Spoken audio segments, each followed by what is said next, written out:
சாப்பிட வராம அப்படியே படுத்துட்டா கை கால் கழுவி சாப்பிடுவாங்க.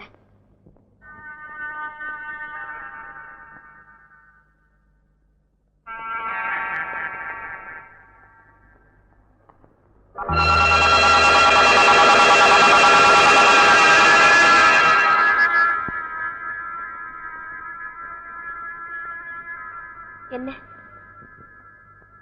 இதைத்தானே தேடுறீங்க? சரி சரி சாப்பிடுவாங்க. கேவலம் ஒரு பீடி துண்டு நம்மளை பிரிக்க பார்க்கதாக்கும். அந்த பீடிக்கு யார் சொந்தக்காரன்னு கேட்க மாட்டீங்களா? கேட்டாதான் சொல்லணுமா? உங்க தம்பி சோமா. சோமா வந்துருந்தானா இங்க? ஆமா. நான் வீட்டோடயே வந்துடணுமா? வப்பாட்டியா? பணத்தை காட்டி ஆசை காட்டினா நான் விரட்டு அடிச்சிட்டேன். அவனை உனக்கு முன்னாலே தெரியுமா?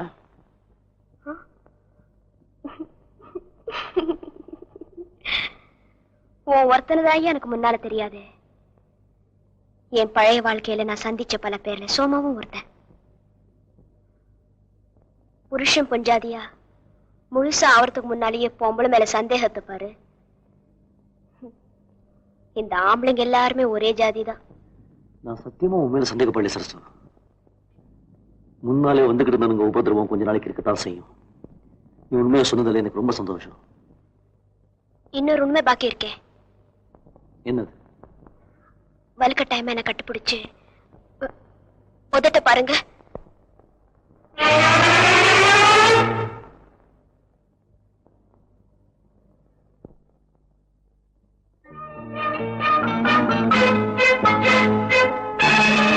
எங்க போறீங்க? சோமா வீட்டுக்கா? ஆமா.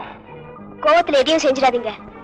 அப்படியே இதோ சீர்வரிசை இது எல்லாத்தையும் அவன் மூஞ்சிலேயே தூக்கி எறிஞ்சிட்டு வாங்க.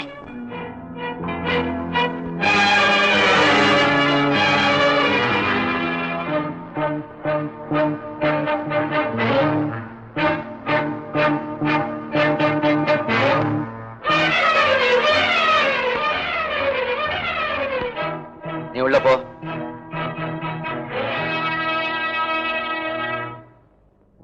திறந்த வீட்டுக்குள்ள எவன்டா அவன் நுழையிறது?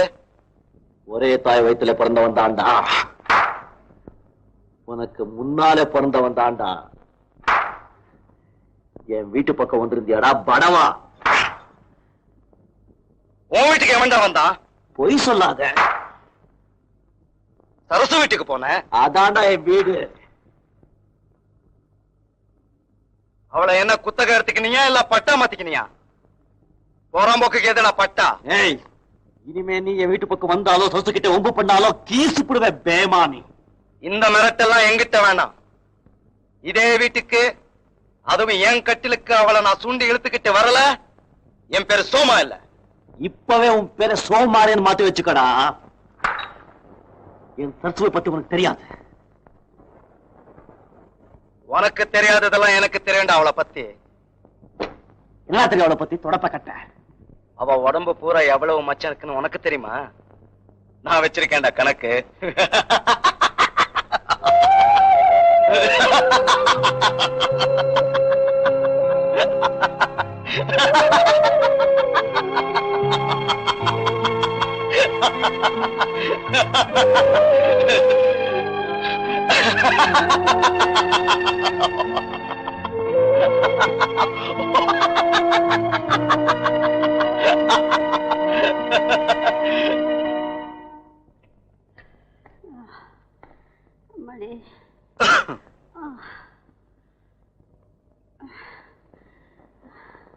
இப்பதான் வரீங்களா?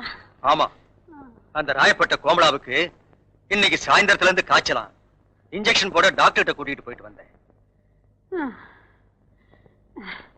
4 நாளா நான் காய்ச்சலோட அவதிப்பட்டுக்கிட்டு இருக்கேன். அதான் மாத்திரை வாங்கி கொடுத்துருக்கேனம்மா. பஞ்சாதிய டாக்டர் கிட்ட கூட்டிக்கிட்டு போய் காட்ட உங்களுக்கு நேரம் இல்ல. ஏண்டி அறிவு கட்டவில்லை? அவளை நீ ஒன்னா, நீ முன்ன பின்ன குணமாய்க்கலாம். அங்க அப்படியா? அது தொழில், இது குடும்பம்.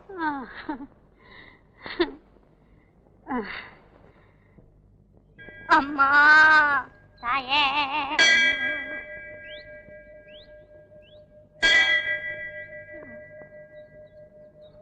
அம்மா தாயே. முன்ன இங்க வர்றப்பெல்லாம் காசை போட்டுட்டு போய்கிட்டு இருக்கோம். இப்ப மூஞ்சிய திருப்பிக்கிட்டு போறத பாரு, மூதேவி.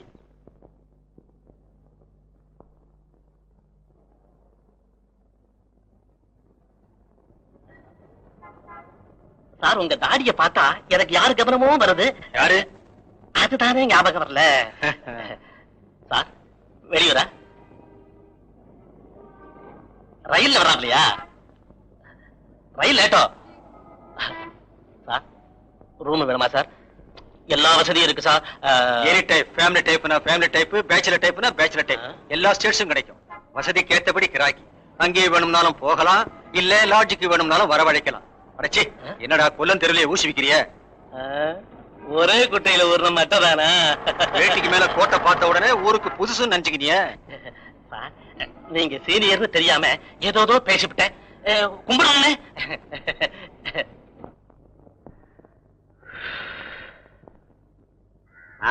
வேலை விஷயம் என்னாச்சு? வெறும் அரைச்சல் தான் மிச்சம். ஒரு சோடா கூட. வேலை முதல்ல கிடைக்கட்டும், அப்பால சோடா கொடுப்போம். ஒரே தாகமா இருக்குப்பா. இங்க ஒரே கடனா இருக்கப்பா. பழைய பாக்கியே 30 ரூபாய்க்கு மேல கொடுக்கணும்ப்பா. உன் தாகம் எங்க தீர போகுது? முதல்ல கடன் அட, அப்பால சோடா கொடுப்போம். அடச்சி, நோக்கி இருந்தா ரூபாய கீழே வச்சுட்டு போனா.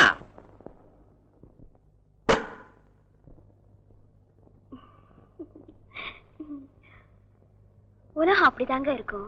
யாருக்காக நல்லவனா வாழணும்? நமக்காகத்தான், நம்ம மனசுக்காகத்தான். மனசனே, கேவல பட்டி கடைக்கார பிச்சை காசு 30 ரூபாய் பாக்கிக்காக என்ன பேச்சு பேசுற தெரியுமா? தடி எடுத்தவன் தான் சார் இங்க மதிப்பு. தன்மானத்தோட நியாயமா வாழ நினைக்கிறவனுக்கு மதிப்பும் கிடையாது, மரியாதையும் கிடையாது. வேண்டாம் சார், வேண்டாம். மறுபடியும் சைக்கிள் சேரை கையில எடுத்துக்கிற மரியாதை தன்னாலே வரும். ஒஸ்தாத இருக்கவருக்கு தான் இந்த பயிர்க வணக்கம் போடுவானுங்க. எனக்காக இன்னும் கொஞ்ச நாள் பொறுத்துக்கங்க. உங்களுக்கு ஒரு வேலை மட்டும் கிடைச்சிட்டா மத்தவங்களுக்கு வேலை காட்டலாம். இந்த கோவத்தையும் வெறியும் வேலை தேடுறதுல கட்டுங்க. ஒவ்வொரு வாட்டியும் அந்த பொட்டி கடையை தாண்டி தானே சசு போக வேண்டியிருக்கு.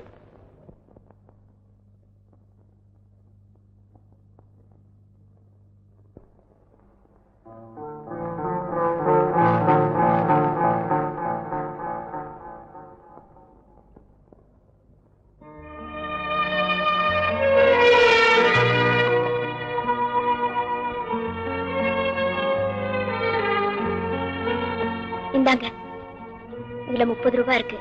அந்த பொட்டி கடைக்கார மூஞ்சில தூக்கி எறிஞ்சிட்டு போங்க. ஏது பணம்? நாய விலைக்கு கேட்டுட்டே இருந்தாங்க, கொடுத்துட்டேன். குழந்தை மாதிரி வளர்த்துக்கிட்டு இருந்தியா, அதை போய் வித்துட்டியா? பரவாயில்லைங்க, கேவலம் 30 ரூபாய் காசு நம்ம லட்சியத்தை நாசம் பண்ணாம இருக்கட்டும்.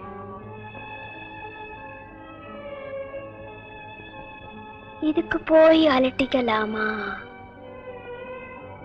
போங்க.